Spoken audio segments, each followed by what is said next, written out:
Hai, assalamualaikum warahmatullahi wabarakatuh. Lesti lovers, apa kabar kalian? Sehat walafiat, semua saja, tidak kekurangan satu apapun ya. Lama saya tidak bikin vlog di YouTube. Akhirnya saya bikin lagi cerita tentang Lesti, guys. Ini ketika Lesti memberikan kesaksian ya terkait gugatan tentang undang-undang hak cipta ya, yang beberapa waktu kemarin dilayangkan oleh Yoni Dores terkait lagu si itulah ya. Oke, kita akan menyaksikan statement Lesti.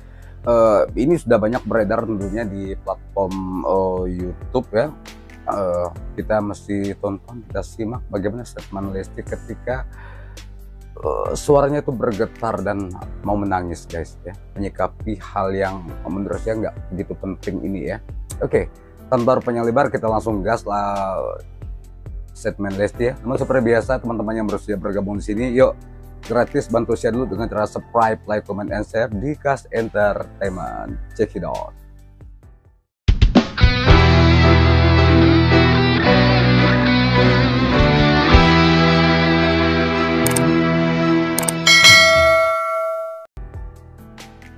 Oke guys, kita dengarkan yuk.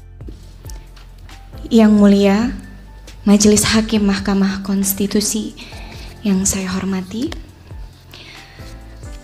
dengan hormat, saya Lestiani, dikenal secara profesional sebagai Lesti Kejora, menyampaikan pernyataan ini dalam kapasitas sebagai saksi dari para pemohon, guna memberikan gambaran nyata mengenai permasalahan hukum yang dihadapi para pelaku pertunjukan, khususnya penyanyi, dalam pelaksanaan kegiatan pertunjukan musik di lapangan yang kerap kali berujung pada ancaman pidana. Ya, ini karena tentunya perkara ini bukan hanya menimpa Lesti guys, tetapi juga banyak penyanyi. Salah satunya yang sekarang juga lagi digugat tuh Semi Simorangkir ya. Dan gugatan perdata karena multi tafsirnya ketentuan undang-undang hak cipta. Sekitar pada tahun 2016 hingga 2018, saya pernah membawakan lagu yang berjudul Bagai Ranting yang Kering yang diciptakan oleh Bapak Yoni Mulyono alias Bapak Yoni Dores. Oh, nama aslinya Yoni Mulyono. Mulyono guys. Aduh. Salah satunya dalam satu acara pernikahan yang diselenggarakan di Subang, Jawa Barat. Lagu tersebut saya bawakan atas permintaan pihak penyelenggara sebagai bagian dari daftar lagu yang telah disepakati. Ini kesaksian Lesti guys, setelah sekian lama kita kan berasumsi yang macam-macam, Lesti nyanyi dadakan, request segala macam. Tapi enggak, ini kesepakatan yang dimintain oleh pihak penyelenggara. Lagi-lagi pihak penyelenggara. Salah alamat nggak tuh gugatannya ya? Iya dong, ya karena bukan ini kesepakatan yang Lesti dimintain oleh pihak penyelenggara untuk membawakan lagu itu ya. Di sini poin pertama guys.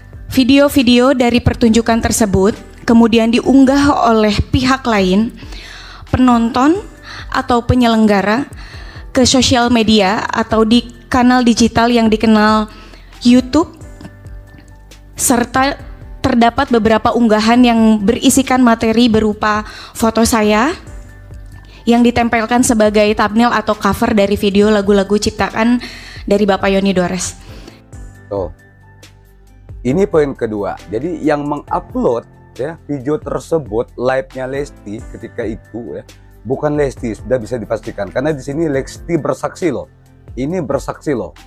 Maksudnya dia akan mengeluarkan kesaksian yang berdasarkan apa adanya. Seorang Lesti saya yakin, dan saya yakin banget tidak ada di setting, di gimmick oleh manajemen untuk berbohong.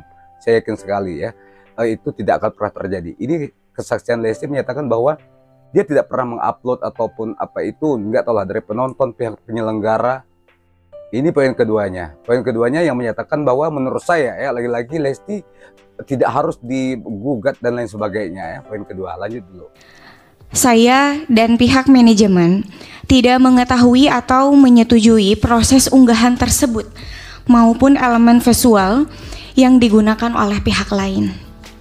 8 tahun kemudian, tepatnya pada tanggal 1 Maret 2025, saya menerima surat somasi dari kuasa hukum pencipta lagu Bapak Yoni Dores yang menyatakan bahwa saya dianggap telah mempertunjukkan karya cipta tersebut tanpa izin langsung dari penciptanya.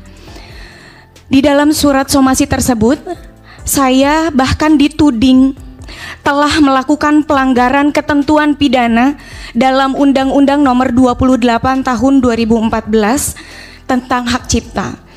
Tuh, somasinya itu menyatakan jelas ya, somasinya Lesti dituding telah melanggar hak cipta. Aduh. Yang sementara dengan postingan yang terjadi itu ya, Lesti dan pihak manajemen dia tidak tahu menahu ya. Misalnya minta dihapus ataupun apa, minta kepada siapa ya kan, karena Lesti dan pihak manajemen juga saya yakin tidak tahu channel yang mengupload itu siapa, mesti ngubung ke nomor kontak email mana, nggak tahu ya, karena YouTube itu juga bisa diprivasi guys, untuk siapapun itu nggak bisa menghubungi kita ya, itu bisa diprivasi itu ya. Lanjut.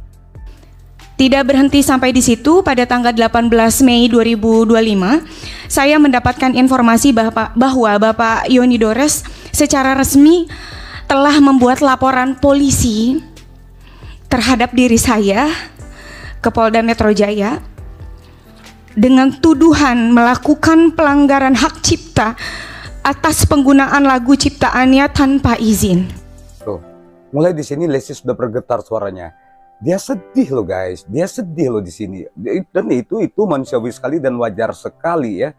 Wajar sekali saya rasa ya. Hal ini menimbulkan perspektif negatif terhadap diri saya. Karena dengan adanya laporan tersebut, saya seakan-akan telah melakukan pelanggaran terhadap Undang-Undang Hak Cipta, sekaligus menunjukkan kegambangan norma hukum terhadap pelaku pertunjukan seperti saya. Tuh. Sedihnya Lesti berlipat-lipat ya. Dia merasa sebagai warga negara tidak melakukan hal yang baik, sebagai seorang public figure tidak melakukan sesuatu contoh yang baik. Jadi sedih. Dia sedih banget di sini loh guys, Lesti guys. Saya sebagai penyanyi profesional, saya rutin diundang untuk tampil di berbagai acara pernikahan, konser, pertunjukan panggung dan kegiatan publik lainnya. Dalam praktiknya, daftar lagu yang saya bawakan selalu disusun atas permintaan dari klien atau pihak penyelenggara acara. Tuh, biasanya seperti itu ya. Dia biasalah artis tampil biasanya 6-8 lagu. Semuanya sudah tersusun, semuanya sudah terkonsep guys.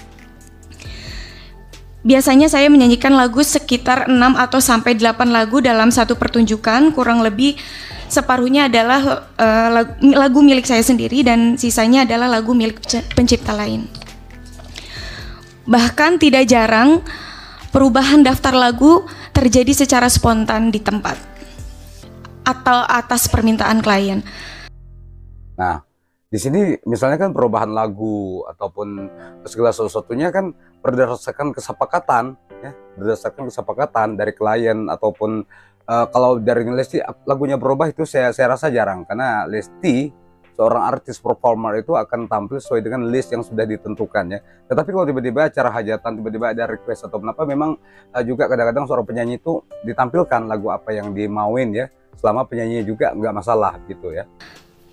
Pentingnya untuk saya tegaskan bahwa saya tidak pernah mengurus langsung perizinan atau pembayaran royalti atas lagu-lagu yang dibawakan, karena saya sebagai penyanyi profesional, saya hanya menjalankan tugas untuk memberikan jasa tampil atau pertunjukan sesuai kesepakatan dengan pihak yang mengundang saya.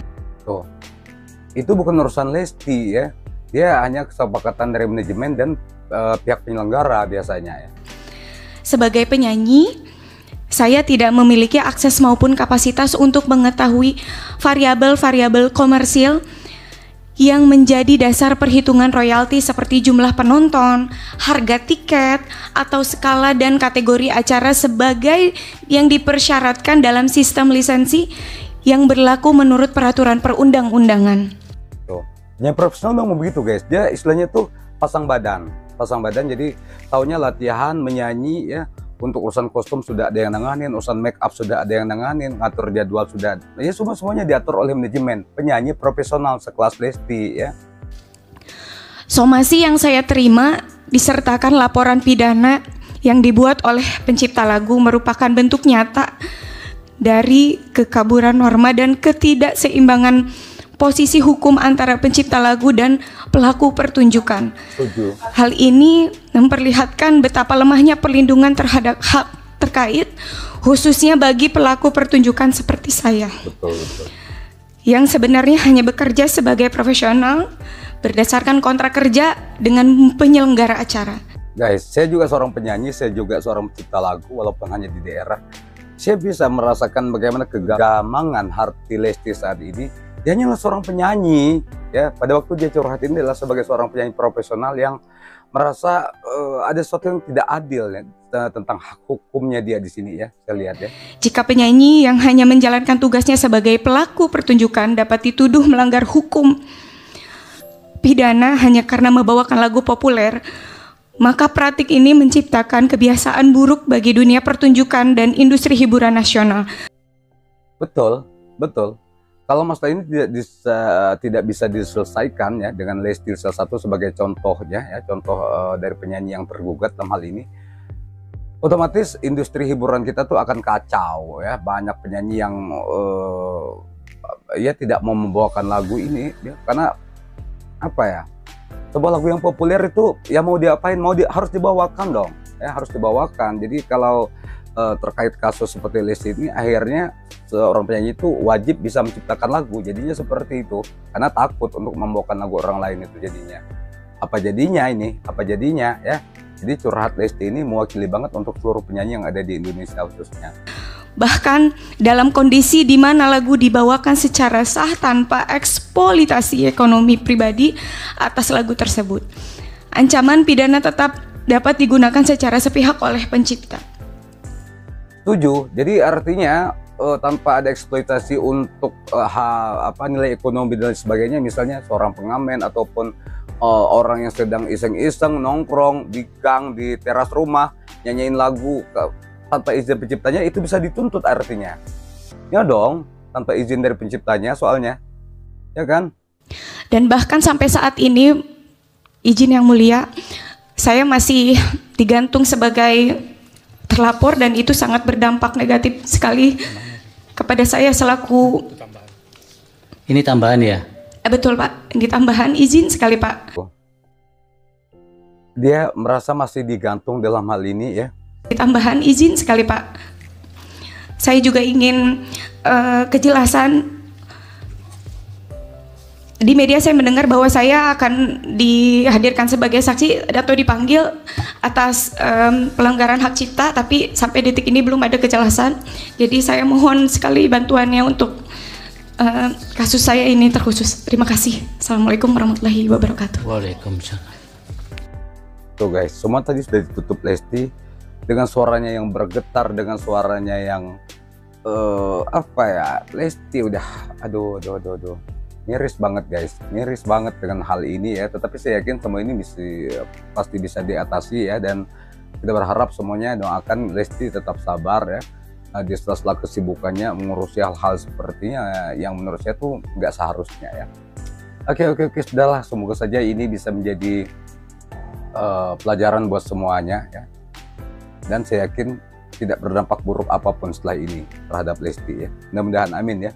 Baik teman-teman, terima kasih yang sudah menyimak. Kita berpisah. Wassalamualaikum warahmatullahi wabarakatuh. Bye.